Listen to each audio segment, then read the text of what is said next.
Pakistan semi കാണാതെ പുറത്തായപ്പോൾ അയൽക്കാരായ ഇന്ത്യയുടെ അജയ്യമായ മുന്നേറ്റം കണ്ട് അമ്പരന്ന് നിൽക്കുകയാണ് ക്രിക്കറ്റ് ലോകം. ഇന്ത്യ കിരീടം അർഹിക്കുന്നു എന്ന് തുറന്നു പറഞ്ഞിരിക്കുകയാണ് ഷാഹിദ് അഫ്രീദി.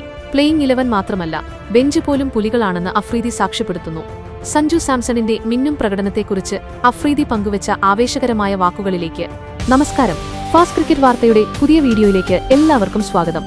ക്രിക്കറ്റ് ലോകത്തെ ഏറ്റവും പുതിയ വാർത്തകൾ അറിയാൻ ഈ ചാനൽ സബ്സ്ക്രൈബ് ചെയ്യാൻ മറക്കരുത്.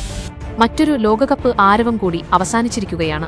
കഴിഞ്ഞ ദിവസം അഹമ്മദാബാദിലെ നരേന്ദ്രമോദി സ്റ്റേഡിയത്തിൽ നടന്ന ഫൈനലിൽ കരുത്തരായ ന്യൂസിലൻഡിനെ തോൽപ്പിച്ച് T20 ലോകകപ്പ് കിരീടം നേടിയ ഇന്ത്യൻ ടീമിനെ മുൻ പാക് നായകൻ ഷാഹിദ് അഫ്രീദി പ്രശംസിച്ച് രംഗത്ത് വന്നിരിക്കുകയാണ്. ടൂർണമെന്റിൽ ഒരു കളി മാത്രം തോറ്റ ഇന്ത്യ തുടക്കത്തിലെ പതർച്ചയ്ക്ക് ശേഷം അജയ്യരായി മുന്നേറുകയായിരുന്നു. ഇന്ത്യക്ക് വളരെ ശക്തമായ ടീമുണ്ടെന്നും 15 അംഗ സ്ക്വാഡിൽ ആര് തിരഞ്ഞെടുത്താലും ആര് കളിച്ചാലും വിജയിക്കുമായിരുന്നെന്നും അഫ്രീദി പറഞ്ഞു. ചാമ്പ്യന്മാരെപ്പോലെ കളിച്ച അവർ കിരീടം അർഹിച്ചവരും വിജയത്തിന് യോഗ്യരുമായിരുന്നു എന്നാണ് പാകിസ്ഥാന്റെ സൂപ്പർ താരങ്ങളിൽ ഒരാളായിരുന്ന അഫ്രീദി അഭിപ്രായപ്പെട്ടത്.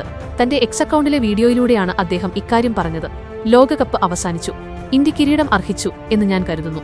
അവർക്ക് മികച്ച ടീം കോമ്പിനേഷനുണ്ട്, അഫ്രീദി പറയുന്നു. ടൂർണമെന്റിൽ ഇന്ത്യയുടെ ചിരവൈരികളായ പാകിസ്ഥാൻ സെമി പോലും കാണാതെ പുറത്തായപ്പോഴാണ് ഇന്ത്യയുടെ മുന്നേറ്റം. ബെഞ്ചിലിരുന്ന കളിക്കാരും പ്ലേയിംഗ് 11 പോലെ മിടുക്കരായിരുന്നു.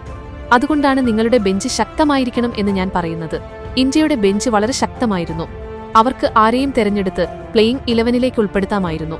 അവർ ടൂർണമെന്റിലുടനീളം ചാമ്പ്യന്മാരെപ്പോലെ കളിച്ചു, അഫ്രീദി പറഞ്ഞു.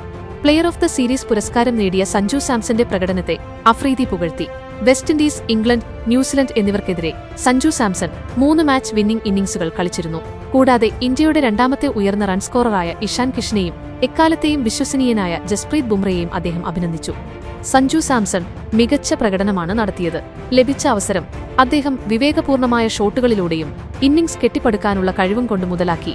അഭിഷേക് ശർമ്മയും അന്ന് രാത്രി നന്നായി കളിച്ചു.